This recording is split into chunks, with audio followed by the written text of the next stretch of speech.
1/4 kilo வெண்டைக்காய் எடுத்து கிராஸில் அப்படி நீல வாக்கில் வெட்டிக்கணும். இப்போ வெண்டைக்காய் வறுவல் செய்ய போகிறேன். அதுக்கு தேவையான பொருட்கள் 2 ஸ்பூன் கடலை மாவு, 1 ஸ்பூன் அரிசி மாவு, 1 ஸ்பூனு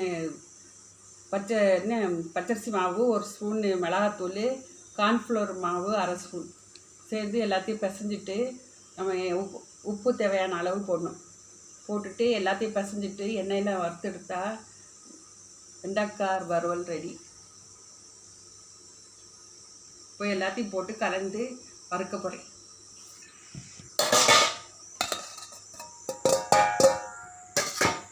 காட்டுறேன் பாருங்கள். லைட்டாக ரொம்ப தண்ணி போடக்கூடாது, பிசு பிசுன்னு ஆயிடும். தேவையான அளவு நம்ம அது போடணும்.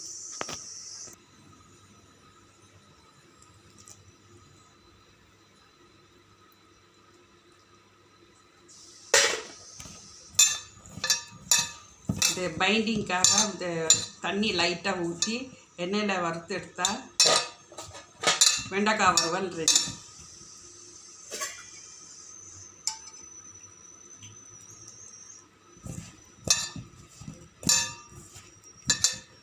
அளவு எடுத்து வெண்டைக்காய் எண்ணெயில் போட்டு வறுத்து எடுக்கணும்.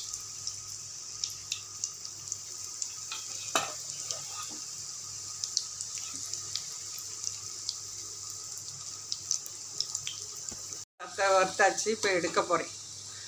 சூப்பராக இருக்கும் சாப்பிட. சூட்டோடு சாப்பிட்டா ரசம் சாதத்துக்கு, சாம்பார் சாதத்துக்கு எல்லாத்துக்குமே நல்ல அருமையான வெண்டைக்காய் வறுவல் ரெடி.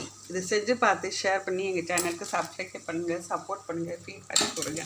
திருப்பி வெண்டைக்காய் எல்லாம் வறுத்து எடுத்து வச்சுருக்கேன். வெண்டைக்காய் ரோஸ் சூப்பராக இருக்குது, டேஸ்ட்டாகவும் இருக்குது. இது செஞ்சு பாருங்கள், குழந்தைகள் விரும்பி சாப்பிடுவாங்க. சாதாரணமாக வெண்டைக்காய் வதக்கி சாப்பிட்டா குழந்தைகள் விரும்ப மாட்டாங்க. இந்த மாதிரி மசாலா ஐட்டங்களை சேர்த்து நம்ம வெண்டைக்காய் வறுத்த குழந்தைகளும் விரும்பி சாப்பிட்றாங்க, பெரியவங்களும் லைக் பண்ணுறாங்க.